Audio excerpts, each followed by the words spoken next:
So I'm in mount. Okay. When I first hit position, this is when Bobby's going to fight at his hardest. So you got to be ready to basically hold your position. Now what I do is for my mount, I'm not trying to actually pin him. I don't care if he moves. My job is to be on top of him like a wet blanket, and ultimately then look for my advantage while he's moving. Because that's the thing about mount. We're not really working on mount this week, but mount is just where some of the concepts come to their best. So as soon as I get in position, I get up on top. I drop to become like a wet blanket. My hands are not here. My hands are 45 forward, 45 out. Okay? Because right here, if I put my hands in this way and Bobby goes to grab, okay, look at his elbows. He didn't hardly have to do anything, and he gets a hold of my arm and he does pretty good. Okay? If I go roughly 45, 45, he can hook me with one, but it's not going to be that effective. But then when he goes to grab, look at what he's having to do with his second arm. You see how his elbow on this side presents itself because I'm making him reach further over.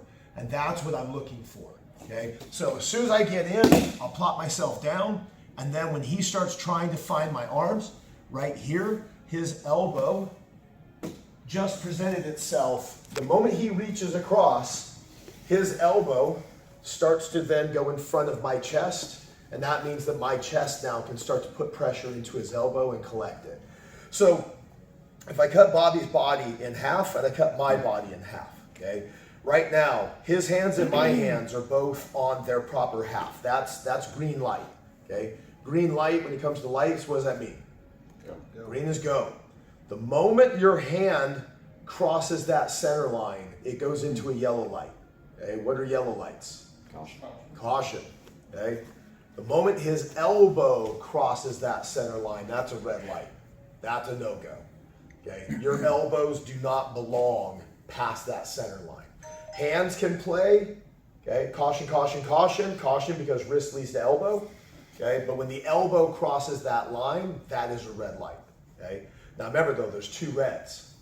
There's his elbow crossing his body, and there's his elbow crossing my body, okay? It doesn't matter which red light he crosses. Either one of them is bad. And if I can make him cross both red lights, that's even worse for him. So again, I drop down. As he starts to reach, if I have to, I shift to force him to go further than he wanted to.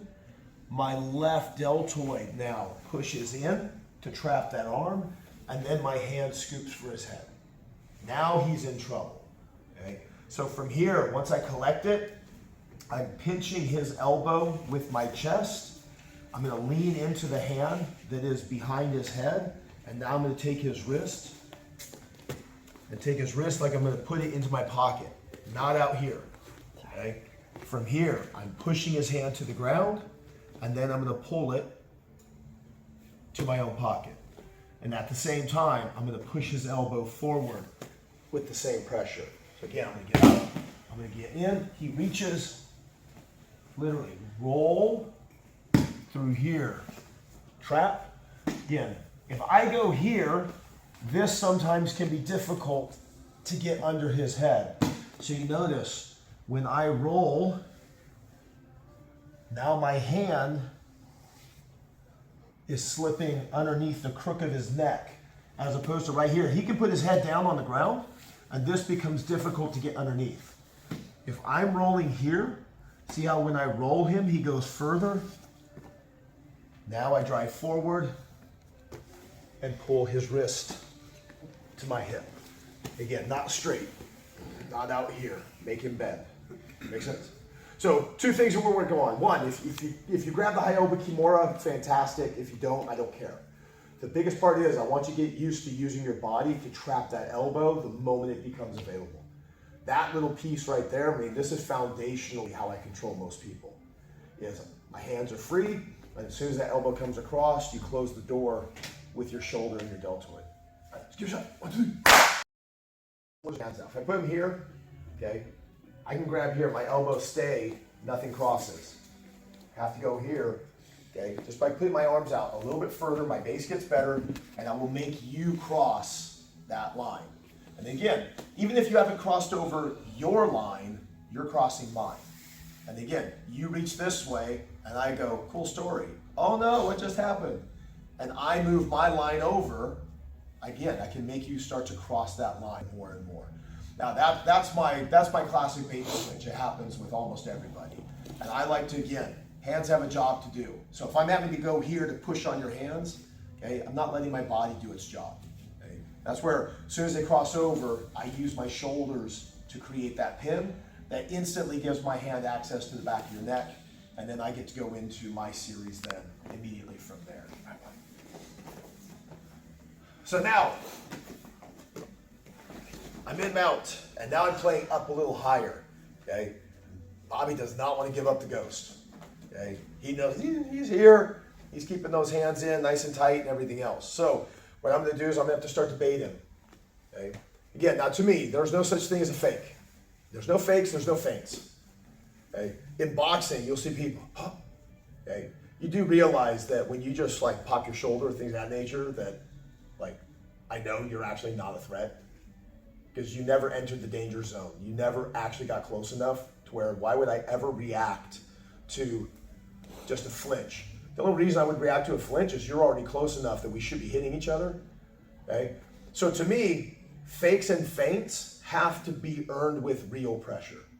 Okay, so when I'm here and I'm going to come in, okay, his hands are up as I'm here.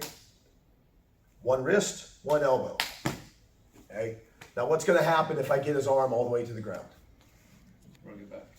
Okay, well, if he lets me, I'm going to start going into my Americana through here. So if I go here, two potential responses. One, I push him down. What happens with his other arm? Okay, sometimes it comes across to try to defend.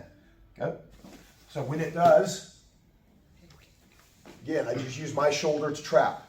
Okay, or I go here and he wants to resist. He doesn't want that to go down.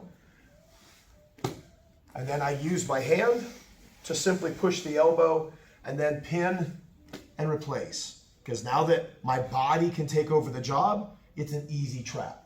Okay. If I have to sit here holding onto my hand, the hand is unreliable. It's just to open the door, okay, and then you got to close the door.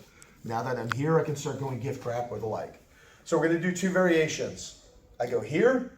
As I go to push, when that other arm presents itself, okay, then I trap it, and now again, I can go immediately into whatever variation I like. I like high elbows because they're super fast, okay? Or I push, he resists. Push it aside, drop your chest, and there's my grip going behind the back. Okay, so let's get those two.